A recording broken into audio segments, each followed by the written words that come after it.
So what I'd like you to do is to picture the American West. And if you picture the American West, what is it that you see? And if you see, hold on, sorry, something like this, or something like this, that is because the American West is a myth that has come to represent the concept of America and what it means to be an American in national and even global imaginations. Plains, cowboys, pioneers, covered wagons, and always vast expanses of unclaimed land.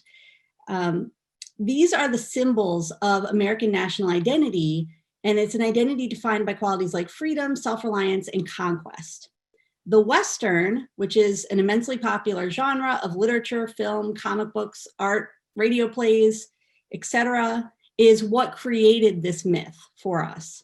And traditional Westerns center on masculine, usually white, heroes enacting values of rugged individualism in times and places that seem long ago and far away, even though their repeated appearance makes them feel as familiar as home.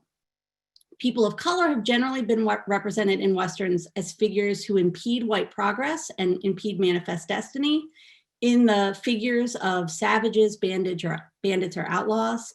And Black people in particular are often excluded entirely from representation in Westerns. This exclusion of Black experiences from the Western genre, and therefore from the myth of the American West, is important to correct for a number of reasons. The first is that it is inaccurate. In my larger project, I talk about Black homesteading communities and missionaries and travelers and lots of other figures. But today we're talking about cowboys. And if we think about cowboys, historians estimate that 1 in 4 cowboys in the late 19th and early 20th century were Black.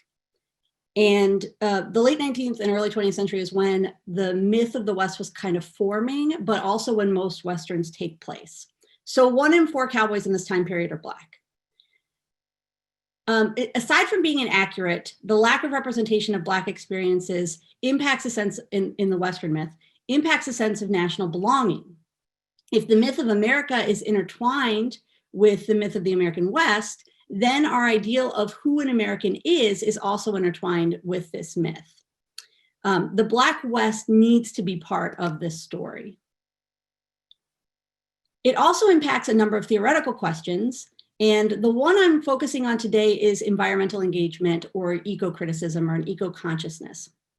Because the myth of the West is almost always tied to myths of landscapes and land ownerships and ideologies of wilderness, they are inherently environmental questions whenever you're looking at the study of Westerns.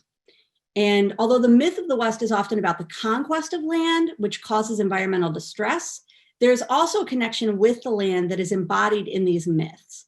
And studying the African-American West and the Black Western can give us access to a Black eco-critical consciousness. And this is where Shelton Johnson comes in. And Shelton Johnson is an American park ranger who is most associated with Yosemite National Park. If you have seen the Ken Burns National Park documentary, he was one of the key experts in that film, so you might know him from that. And one of his projects as a park ranger has been to bring marginalized history into the narratives of our national parks. But another one has been to advocate for the connection and reconnection of Black people to wilderness experiences. Johnson has said in an article, "We all know that once upon a time in America, there were many laws that kept African Americans, quote, in their place. And one of the places where African Americans weren't, quote, supposed to be was outside in the wild. Today, thankfully, those laws are gone. But even once you remove all of the tangible barriers that keep certain people out, intangible barriers remain. Barriers erected in the imagination." So given that quote from Johnson, we can see that the imagination is a key site of intervention for him into myths of the American West and into an eco-critical consciousness. In addition to giving dramatic in-costume presentations about buffalo soldiers at Yosemite, and buffalo soldiers was a colloquial name for African-American soldiers who served in the American West and the Philippines and other places in the decades after the Civil War, Johnson wrote a fictional account of buffalo soldiers entitled Glory Land. Glory Land tells the story of Elijah Yancey, who was born on Emancipation Day and goes to join the US Cavalry. In this novel, Johnson not only redefines who we can imagine as a cowboy by representing the US Cavalry, Black US Cavalry soldiers as agents in the Western mythos, but he also develops an explicitly Black eco-consciousness by telling the story of Buffalo soldiers as America's first park rangers, and the connection between the Black US Cavalry and especially the 9th Cavalry and Yosemite National Park.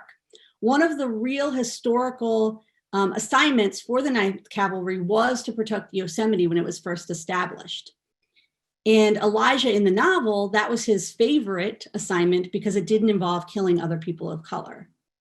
So I'd like to leave you with 2 quotes to give you a sense of this really terrific novel and some of the work that Johnson does around establishing a Black cowboy identity and a Black eco-critical consciousness. The first is, being a Buffalo soldier meant getting up before the sun, meant feeding the horses, watering them, and drills for everything you might do on that horse. Drills taught you how to keep your seat if you suddenly had to speed up to a canter or come to a stop.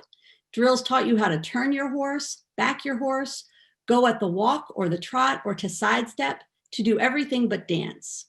And the bugle would sound another day, and it would be something new, firing from horseback or using the saber, riding in formation.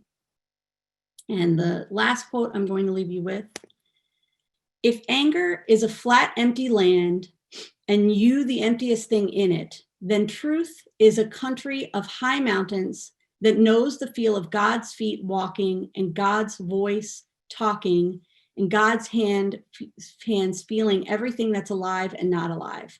When I got to Yosemite, I found the country of truth. Thank you for your time. And I'll leave you with that.